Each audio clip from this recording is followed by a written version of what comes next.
నమస్తే welcome to RK news channel Palamuru digital లో 110 లో రంగారెడ్డి జిల్లా జీటీపీఎల్ సెటప్ బాక్స్ లో 41 లో వీక్షించండి. ముందుగా బులెటిన్ లోని హెడ్లైన్స్.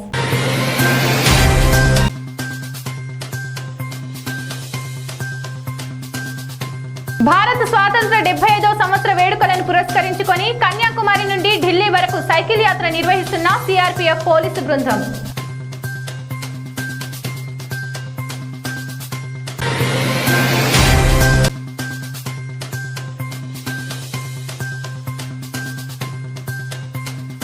అర్హులైన లబ్ధిదారులకు డబుల్ బెడ్రూమ్లను రాష్ట్ర ప్రభుత్వం వెంటనే ఇవ్వాలి. బీజేపీ జిల్లా అధ్యక్షులు వీరబ్రహ్మచారి.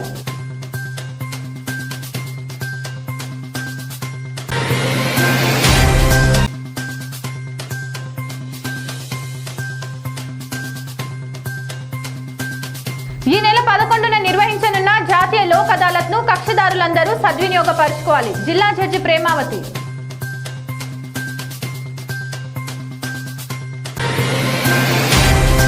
భారత స్వాతంత్ర 75వ సంవత్సర వేడుకలను పురస్కరించుకొని భారత స్వాతంత్ర పోరాట విశిష్టతను, నాటి సమర యోధుల త్యాగాలను తెలుపుతూ యువతను చైతన్యం చేసే రీతిలో భారత్ కా అమృత్ మహోత్సవ్ పేరిట భారత ప్రభుత్వం దేశవ్యాప్తంగా వివిధ కార్యక్రమాలను నిర్వహిస్తున్న విషయం తెలిసిందే.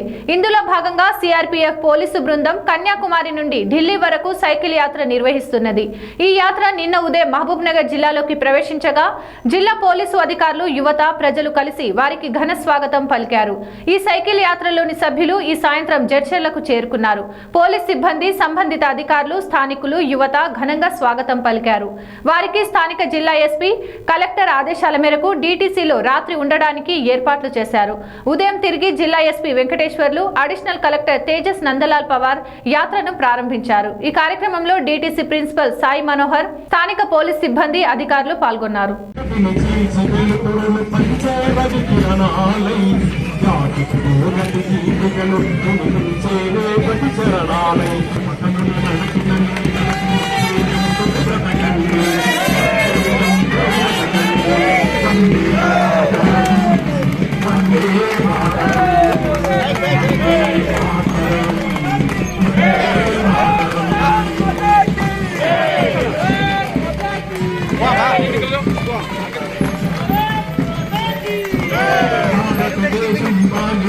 తెలంగాణ రాష్ట్ర వ్యాప్తంగా 2 ఏళ్ల నుంచి పెండింగ్ లో ఉన్న స్కాలర్షిప్లను వెంటనే విడుదల చేయాలని ఎస్ఎఫ్ఐ రాష్ట్ర సహాయ కార్యదర్శి ప్రశాంత్ డిమాండ్ చేశారు.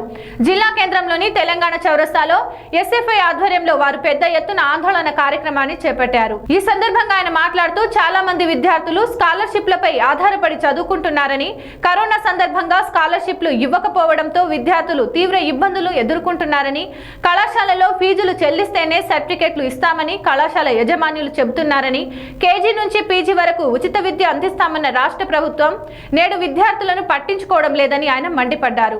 వెంటనే పెండింగ్ లో ఉన్న స్కాలర్షిప్లు వెంటనే విడుదల చేయాలని, లేని పక్షంలో ఎస్ఎఫ్ఐ ఆధ్వర్యంలో పెద్ద ఎత్తున ఉద్యమాలు చేపడతామని ఆయన హెచ్చరించారు. తెలంగాణ రాష్ట్ర వ్యాప్తంగా 2019, 2020, 2021 2 సంవత్సరాల కాలం పాటు పెండింగ్ లో 3,850 కోట్ల రూపాయల బకాయిలు ఉన్నాయి. చాలా మంది విద్యార్థులు స్కాలర్షిప్ల పైన ఆధారపడి చదువుతూ ఉన్నారు.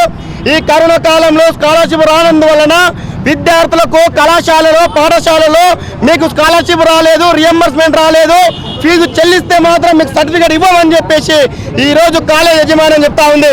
మేమేం చెప్తా ఉన్నామంటే, తెలంగాణ రాష్ట్ర ప్రభుత్వం ఏర్పాటు కాకముందుకు తెలంగాణ తెచ్చుకుంటే రాష్ట్ర ప్రభుత్వం ఏం చెప్పిందంటే, పెండింగ్ లో ఉన్న స్కాలర్షిప్లను విడుదల చేస్తాం, కేజీ టు పీజీ వరకు ఉచిత విద్య అమలు చేస్తా, ప్రభుత్వ జూనియర్ కళాశాలలో మధ్యాహ్నం భోజనం ఏర్పాటు చేస్తా, మహిళా హాస్టల్లో కేసీఆర్ నెలకు సరిపడ కిట్టులు ఇస్తా అని చెప్పారు.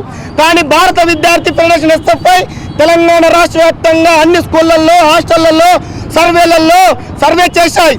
ఎక్కడ కూడా ఆయన చెప్పిన మాటలే తప్ప ఆయన చేసిన పనులు ఏమి లేవని చెప్పేసి కూడా ఈరోజు విద్యార్థులు మాకు తీసుకొస్తా ఉన్నారు. మెయిన్గా ఈరోజు డిమాండ్ ఏంటంటే, తెలంగాణ రాష్ట్ర వ్యాప్తంగా అన్ని జిల్లా కేంద్రంలోని 33 జిల్లా కేంద్రాలు ఉంటే అన్ని జిల్లా కేంద్రంలో చలో కలెక్టరేట్ నిర్వహిస్తూ ఉన్నాం. కానీ ఇక్కడ మాత్రం నిరసన వ్యక్తం చేయడం కూడా పోలీసు వాళ్ళ పర్మిషన్ వెళ్ళిన పరిస్థితి ఉంది. అంటే మేమేం చెప్తా ఉన్నామంటే, గూండాలం కాదు, రౌడీలం కాదు, రేపు చేసే వాళ్ళం కాదు, విద్యార్థుల సమస్య గురించి పోరాటం చేసే వాళ్ళం. మేముంటేనే, విద్యార్థి సంఘం ఉంటేనే విద్యార్థులకు భవిష్యత్తులో న్యాయం జరుగుతుందని చెప్పేసి చెప్తా ఉన్నాం. ప్రధానంగా పెండింగ్ లో ఉన్న స్కాలర్షిప్లు విడుదల చేయాలి, కేజీ 2 ఉచిత విధానాన్ని అమలు చేయాలని చెప్పారు. అది గాలికి ఖర్చుపోయిన పరిస్థితి ఉంది. మేమేం చేస్తా ఉన్నాం, మెయిన్గా జాబ్ క్యాలెండర్ ఈరోజు స్కాలర్షిప్ విడుదల చేయాలని చెప్పేసి చలో ప్రగతి బంధు ముట్టడిస్తే బడ్జెట్ లేదు విద్యార్థులకు సంబంధించి అని చెప్తా ఉన్నారు. ఈ రోజు హుజరాబాద్లో దళిత బంధు, బీసీ బంధు, ఎస్టీ బంధు అని చెప్పేసి ఈ రోజు ఉంది, కానీ ఈ రోజు స్కాలర్షిప్లకు మాత్రమే బడ్జెట్ లేదని చెప్పేసి అడుగుతా ఉన్నాం. మెయిన్గా డిమాండ్ ఏంటంటే కేజీబీవీలు, గురుకులాలు, అద్దె భవనాలు వస్తూ ఉన్నాయి. కాలేజీ భవనంలో ఎక్కడ కూడా సొంత భవనాలు లేని పరిస్థితి ఉంది. మా డిమాండ్ ఏంటంటే తక్షణమే అద్దె భవనంలో నడుస్తున్న పాఠశాలలు కానీ, కళాశాలలు కానీ, హాస్టల్స్ కానీ తక్షణమే సొంత భవనం ఏర్పాటు చేయాలని చెప్పి డిమాండ్ చేస్తూ ఉన్నాం. ప్రతి సంవత్సరం 6 నెలలకోసారి టెట్ పడాలి, సంవత్సరంకోసారి డిఎస్సి పడాలని చెప్పేసి గవర్నమెంట్ జీవోలో ఉంది, కానీ ఎక్కడ కూడా అమలులో ఉంది. తెలంగాణ రాష్ట్ర ప్రభుత్వం ఏర్పడి 7 సంవత్సరాలు అవుతా ఉన్నా ఇప్పటి వరకు కూడా అమలు కాని పరిస్థితి ఉంది. తక్షణమే పెండింగ్లో ఉన్న స్కాలర్షిప్ విడుదల చేయాలి, కేజీ 2 ఉచితం చేయాలి, గురుకుల పాఠశాల సొంత భవనం ఏర్పాటు చేయాలి, ప్రతి సంవత్సరం జాబ్ క్యాలెండర్లు ఓపెన్ చేయాలని చెప్పేసి ఈరోజు డిమాండ్ చేస్తూ ఉన్నాం. తక్షణమే విడుదల చేయకపోతే భవిష్యత్తులో రాష్ట్ర వ్యాప్తంగా దీనిపై చర్చించి పెద్ద ఎత్తున ఆందోళన చేయడానికి సిద్ధంగా ఉంటామని చెప్పేసి హెచ్చరిస్తా ఉన్నాం. నా పేరు ప్రశాంత్, ఎస్ఎఫ్ఐ రాష్ట్ర సహాయ కార్యదర్శి. ఈ నెల 11న నిర్వహించనున్న జాతీయ లోక్ అదాలత్ కు కక్షిదారులు పెద్ద సంఖ్యలో హాజరై వారి కేసులు పరిష్కరించుకోవాలని మహబూబ్ నగర్ జిల్లా జడ్జి ప్రేమావతి కోరారు. బుధవారం జిల్లా కోర్టు సముదాయంలో జిల్లా లీగల్ సర్వీసెస్ అథారిటీ భవనంలో ఏర్పాటు చేసిన ప్రెస్ మీట్ లో ఆమె మాట్లాడుతూ కోర్టులో 26,938 కేసులు పెండింగ్ లో ఉండగా జాతీయ లోక్ అదాలత్ లో 2,809 కేసులు పరిష్కరించేందుకు గుర్తించడం జరిగిందని తెలిపారు. జాతీయ లోక్ అదాలత్ లో కక్షిదారులు సివిల్ కేసుల తో పాటు కుటుంబ కలహాలకు సంబంధించిన కేసులు, ఎక్సైజ్, ఎలక్ట్రిసిటీ, రోడ్డు ప్రమాదాల వంటి కేసులను పరిష్కరించుకోవచ్చని, అంతేగాక రాజీ పడగలిగితే క్రిమినల్ కేసులను కూడా ఈ జాతీయ లోక్ అదాలత్ తో పరిష్కరించుకోవచ్చని వెల్లడించారు. ఎప్పట్లాగే ప్రతి 2 నెలలకు ఒకసారి 2వ శనివారము మనము జాతీయ న్యాయ సేవా అధికారాల సంస్థ ఆదేశాల మేరకు జిల్లా కోర్టుల్లో అంటే మహబూబ్ నగర్ ఉమ్మడి జిల్లా ఆధ్వర్యంలో ఈ నెల 11వ తేదీన అంటే 2వ శనివారము జాతీయ లోక్ అదాలత్ నిర్వహించబడుతుంది. అయితే ఈ లోక్ అదాలత్లో సివిల్ కేసులు అంటే భూ తగాదా కేసులు, కుటుంబ వ్యవహార కేసులు, వివాహ సంబంధ కేసులు, చెక్ బౌన్స్ కేసులు, ఎక్సైజ్ కేసులు, ఎలక్ట్రిసిటీ చోరీ కేసులు వీటన్నిటినీ కూడా పరిష్కరించుకోగలుగుతాము. అదేవిధంగా క్రిమినల్ సైడ్కి వచ్చేసరికి రాజీ పడదగ్గ క్రిమినల్ కేసులు కూడా పరిష్కరించబడతాయి. అయితే ఈ పరిష్కరించడానికి మనకు మొత్తం మీద ఉమ్మడి జిల్లా మహబూబ్ నగర్ జిల్లాలో మొత్తంగా 26 బెంచ్లు కన్స్టిట్యూట్ చేయడం జరుగుతుంది. దాంట్లో ఇక్కడ హెడ్ క్వార్టర్స్లో వచ్చి 5 బెంచెస్, తర్వాత వనపర్తి, గద్వాల్, షాద్నగర్, నాగర్ కర్నూల్ వాటి మండలాల్లో 3 బెంచెస్, నారాయణపేటలో 2 బెంచులు, జడ్చెర్ల, కొల్లాపూర్, కల్వకుర్తి, కొడంగల్, ఆత్మకూర్, ఆలంపూర్, అచ్చంపేటలో ఒక్కొక్క బెంచ్ ఏర్పాటు చేయడం జరిగింది. సో కక్షిదారులందరూ కూడా తమ తమ కేసులను పరిష్కరించుకోవడానికి ఆ కోర్టు ప్రాంగణంలోకి కానీ 2 విధాల అంటే ఫిజికల్గా కూడాను అండ్ వర్చువల్గా కూడా పరిష్కరించబడతాయి. కాబట్టి ఆ కక్షిదారులు తమ వీలును బట్టి ప్రత్యక్షంగా కోర్టుకు వచ్చినా సరే, లేదు వర్చువల్గా మేము పరిష్కరించుకుంటాము అని అంటే ఆ విధంగా కూడా మీకు వెసులుబాటు ఇవ్వడం జరుగుతుంది. దీనికోసం మీరు ఎక్కడ ఉన్నా కానీ మీ అడ్వకేట్ని సంప్రదించి ఆ పోలీస్ కానిస్టేబుల్ మిమ్మల్ని ఐడెంటిఫై చేస్తారు. ఏ మూలనున్నా కూడా మీ కేసు పరిష్కారం చేసే విధంగా ఏర్పాట్లన్నీ చేయబడ్డాయి. ఈ ఫిజికల్గా ప్రజెన్స్ వచ్చి ఉన్న వాళ్ళు కోవిడ్-19 దాని గురించి ఆందోళన చెందవద్దు. ఎందుకంటే అన్ని ఏర్పాట్లు జాగ్రత్తలు తీసుకుంటూనే అంటే దూరాన్ని పాటిస్తూ సోషల్ డిస్టెన్స్ మెయింటైన్ చేస్తూ తర్వాత మాస్క్ వేరింగు, శానిటైజేషన్ ఇవన్నీ కూడా ఏర్పాట్లు జాగ్రత్తలు తీసుకునే మేము ఇది నిర్వహించబోతున్నాము. కాబట్టి కక్షిదారులందరూ కూడా తమ తమ కేసులని పరిష్కరించుకుంటారనే ఆశిస్తున్నాము. పెద్ద సంఖ్యలో విచ్చేసి తమ కేసులను పరిష్కరించుకుంటారని అనుకుంటున్నాము. దీనివల్ల ముఖ్యంగా మనకి 2 ఉపయోగాలు ఉన్నాయి కక్షిదారులకు. కాబట్టి అంటే ఒకసారి కేసు కోర్టులో పరిష్కారం జరిగిన తర్వాత మళ్ళీ అప్పీల్ ఉంటుందేమో అన్న ఆందోళన ఒక పార్టీలో ఉండిపోతుంది. ఈ ఆందోళన దూరం చేసే విధంగా ఈ లోక్ అదాలత్లో పరిష్కారం జరిగిన కేసులకి ఫర్దర్గా అప్పీల్ అనే అవకాశం ఉండదు కాబట్టి శాశ్వత పరిష్కారం లభిస్తుంది కక్షిదారులకి. రెండవది, తాము పే చేసిన కోర్టు ఫీజు కూడా తిరిగి రాబడుతుంది కాబట్టి ఈ రెండు అవకాశాన్ని వినియోగించుకోవడానికి ఈ లోక్ అదాలత్ ద్వారా తమ కేసులను పరిష్కరించుకుంటారని ఆశిస్తున్నాను. భారతీయ జనతా పార్టీ పాలమూరు అసెంబ్లీ శాఖ ఆధ్వర్యంలో అర్హులైన లబ్ధిదారులకు డబుల్ బెడ్రూమ్లను రాష్ట్ర ప్రభుత్వం వెంటనే ఇవ్వాలని మహబూబ్ నగర్ జిల్లా కేంద్రంలోని బీజేపీ పార్టీ కార్యాలయం నుండి తెలంగాణ చౌరస్తా వరకు ర్యాలీ నిర్వహించి తెలంగాణ చౌరస్తాలో ధర్నా నిర్వహించారు. ఈ కార్యక్రమంలో బీజేపీ జిల్లా అధ్యక్షులు వీరబ్రహ్మచారి, బీజేపీ నాయకులు శ్రీనివాస్ రెడ్డి, కృష్ణవర్ధన్ రెడ్డి, అంజయ్య, మండల అధ్యక్షులు పోతుల రాజేందర్ రెడ్డి, వెంకటయ్య, రాజు గౌడ్, కౌన్సిలర్ చిన్న వీరయ్య, పాండురంగారెడ్డి తదితరులు పాల్గొన్నారు. అర్హులైనటువంటి వ్యక్తులకు డబుల్ బెడ్రూమ్లు కేటాయించాలని గతంలో టీఆర్ఎస్ ప్రభుత్వము వారి నాయకులు కేవలము డబుల్ బెడ్రూమ్లు వాళ్ళ కార్యకర్తలకే ఇవ్వడం జరిగింది. ఇది విచారణ కూడా అధికారుల దృష్టిలో కూడా ఉంది. ముఖ్యంగా దీంట్లో చెప్పదలసిందేమంటే ఉద్యోగస్తులకు కూడా ఈ డబుల్ బెడ్రూమ్లు అనేటువంటిది కూడా కేటాయించడం జరిగింది. వీటన్నిటిని కూడా కేవలము టీఆర్ఎస్ నాయకుల యొక్క కన్ను సన్నలో ఉన్నటువంటి వాళ్ళకే ఈ యొక్క డబుల్ బెడ్రూమ్లు అనేటువంటిది ఇస్తున్నారు. ముఖ్యంగా మనము 523 సర్వే నెంబర్లో చూసినట్లయితే గతంలో 1200 ప్లాట్లు అనేటువంటిది మా రాష్ట్ర నాయకులు, జిల్లా నాయకులు, జాతీయ నాయకులు అయినటువంటి డికే అరుణ గారు అప్పుడున్నప్పుడు ఆ ప్లాట్లు అనేటువంటిది అలాట్ చేస్తే ఆ ప్లాట్లను ప్రభుత్వం వాళ్ళు వాపస్ తీసుకొని వాళ్ళకు డబుల్ బెడ్రూమ్లు కేటాయిస్తామని చెప్పారు. దీంట్లో కూడా ఒక లబ్ధిదారు అనేటువంటిది ఇక్కడ మన అమ్మ ఉంది, ఈమె ప్లాట్ను కూడా వీళ్ళు తీసుకొని ఇప్పటి వరకు కూడా డబుల్ బెడ్రూమ్ అనేటువంటిది కేటాయించలేదు. ఆ 523 సర్వే నెంబర్లో ఉన్నటువంటి ప్లాట్లలో చాలా మటుకు అక్కడ ఉన్నటువంటి అన్ని కూడా రాజకీయ నాయకులు, ఇక్కడ ఉన్నటువంటి స్థానిక మంత్రులు, వాళ్ళ అనుచరులకే ఈ రకంగా ఈ యొక్క డబుల్ బెడ్రూమ్లు ఈ రకంగా తీసుకోవడం జరిగింది. ముఖ్యంగా మేము చెప్పేది ఏమంటే టీఆర్ఎస్ ప్రభుత్వానికి, అయ్యా మీరు ఇక్కడ ఉన్నటువంటి పార్లమెంట్లో ఉన్నటువంటి నిరుపేదలు మీకు కనబడరా? ఇక్కడ ఉన్నటువంటి లబ్ధిదారులు మీరు కనబడరా? వీరన్నపేట లోపట, తర్వాత దివిలిపల్లి లోపట ఉన్నటువంటివి ఇప్పటికీ శిథిలావస్థకు వచ్చినవి. మీరు కేటాయించకపోతే అవి పూర్తిగా ధ్వంసమయ్యే తీరులో ఉన్నవి. మేము అక్కడ క్షేత్ర పరిశీలన చేసినాము, అక్కడ పెచ్చులూడిపోయినవి, కలరు పోయినవి. అక్కడ ఉన్నటువంటి వాటిలో మొత్తం కూడా గడ్డి మేసి అంతా కూడా గడ్డి ఉన్నటువంటి ప్రదేశం ఉన్నది. ప్రభుత్వం యొక్క నిధులు ఏదైతే పిఎంవై కింద ఉన్నటువంటి నిధుల ద్వారా కూడా ఈ డబుల్ బెడ్రూమ్ ఉన్నవి. ఇది కేవలం రాష్ట్ర ప్రభుత్వం ఇచ్చినటువంటి నిధులే కాదు, ఇది కూడా కేంద్ర ప్రభుత్వం నుంచి నిధుల నుంచి రాష్ట్ర ప్రభుత్వం నిర్లక్ష్య వైఖరి వల్ల ఈరోజు పాలమూరు నిజంగానే పేదరికమైనటువంటిది. ఈ రకంగా లబ్ధిదారులు ఎవరైతే నిజమైన లబ్ధిదారులు చేకూర్చడం లేకపోవడం వల్ల వాళ్ళు నిరాశ్రులై వాళ్ళు రెంట్ కట్టుకోలేక చాలా ఇబ్బందులైనటువంటి పరిస్థితులు ఉన్నారు. అయ్యా మీరైతే రాష్ట్రం లోపల ప్రగతి భవన్ నిర్మించుకుంటారు, సెక్రటేరియట్ నిర్మించుకుంటారు, అది కాదు అది కూడా తక్కువైందని ఢిల్లీలో పోయి మాకు టీఆర్ఎస్ భవనం కావాలంటారు. ఇది తెలంగాణ తెచ్చుకున్నది మీ భవనాలు మీరు ఎంజాయ్ చేయడానికే కాదు, నిజంగా కూడా పై యొక్క తెలంగాణ యొక్క నిరుపేదలకు అందరికి కూడా అన్ని రకాలైనటువంటి లబ్ధి చేకూర్చాలని రాష్ట్రంలో మొత్తం కూడా దివాలా తీసే పరిస్థితులు ఉన్నప్పుడు మీరు కొత్త స్కీములు పెట్టి ఈరోజు ప్రజల యొక్క ఎలక్షన్స్ మూమెంట్లో మీరు వాళ్ళను దారి తప్పించి వాళ్ళు కావాలని మభ్య పెడుతున్నారు. మీరు ఇటువంటి స్కీముల వల్ల ఏమీ ఒరిగేది లేదు. నిజమైన లబ్ధిదారులు ఎవరున్నారో వాళ్ళకి కేటాయించాలి. ఈరోజు చూస్తున్నాము మొత్తం రాష్ట్రాన్ని మేము పెద్ద నగరంగా సుందరమైన నగరంగా చేస్తామన్నారు. ఇక్కడ మనకున్నటువంటి అమృత్ సిటీకి సంబంధించినటువంటి నిధులు కూడా మీరు దారి మళ్లించుకొని ఈరోజు పట్టణం లోపల ఎటువంటి డెవలప్మెంట్ లేదు. మన మంత్రి గారు చెప్తారు, అయ్యా మొత్తం కూడా పాలమూరు జిల్లా సస్యశ్యామలమైపోయింది, చాలా అభివృద్ధి చెందింది అంటాడు.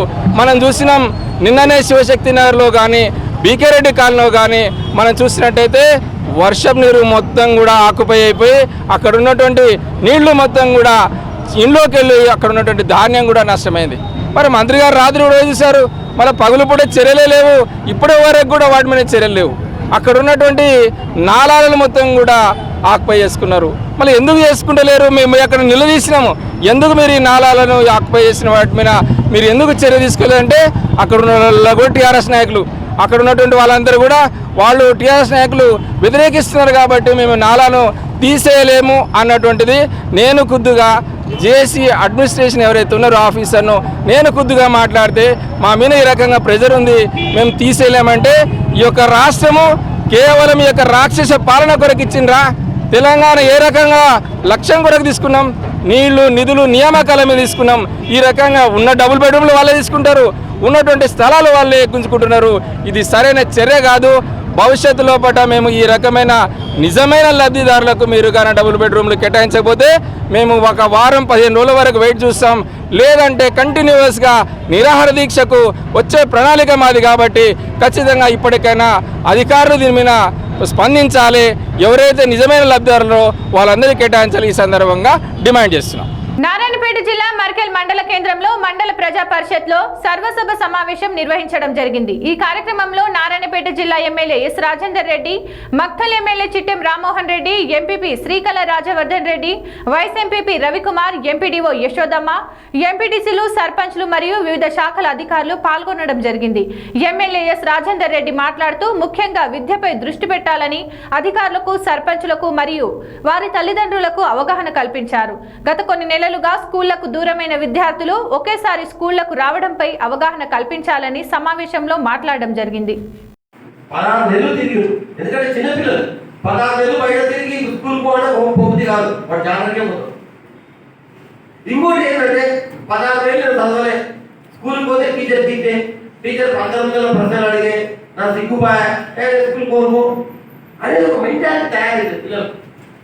వాళ్ళు నన్ను ప్రోత్సహించాలి, మోటివేట్ చేయాలి. మీరు మళ్ళా వచ్చి నేను మీకు ఫోన్ చేస్తాను ఓ 15 రోజులైనా ఏం చేయాలి సార్, అది 50% వస్తారంటే ఏమన్నా sorry no coming 3 months at least every week I inspect 1 or 2 schools.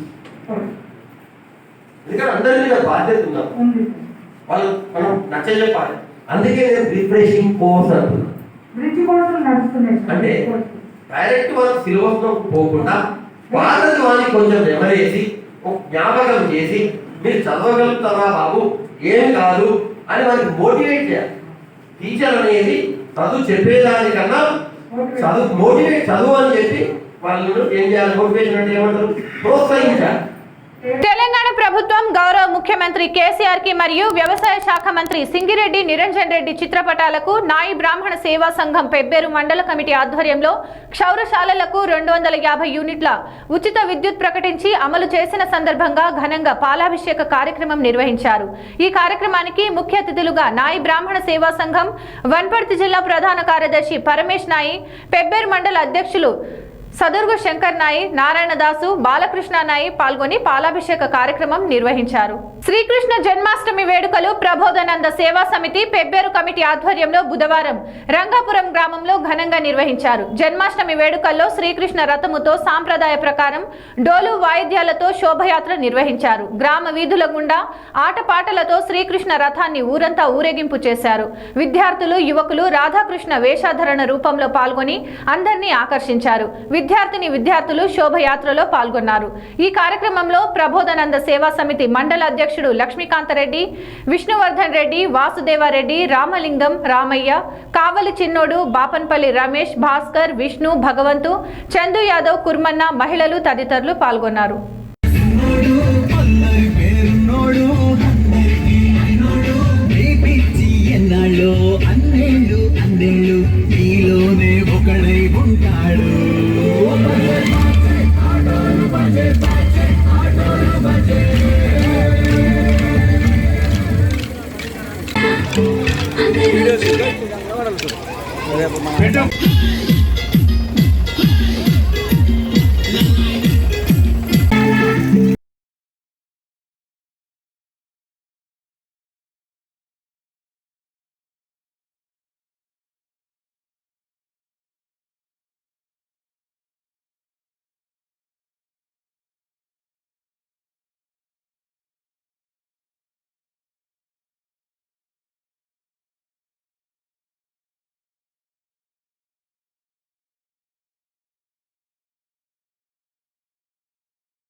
ముగించే ముందు హెడ్లైన్స్ మరోసారి.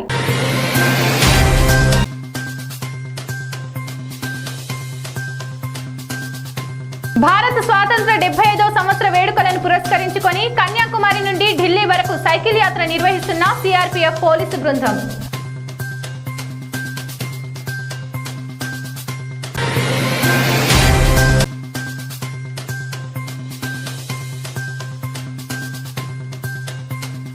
అర్హులైన లబ్ధిదారులకు డబుల్ బెడ్రూమ్లను రాష్ట్ర ప్రభుత్వం వెంటనే ఇవ్వాలి. బీజేపీ జిల్లా అధ్యక్షులు వీరబ్రహ్మచారి.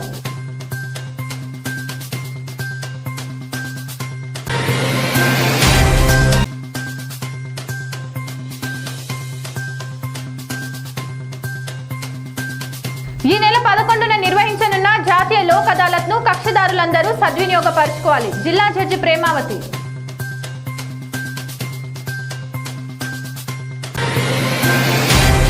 ఇవి వాటి వార్తలు. మరిన్ని వార్తలకై చూస్తూనే ఉండండి ఆర్కే న్యూస్. ప్రతి దృశ్యం ప్రజాపక్షం.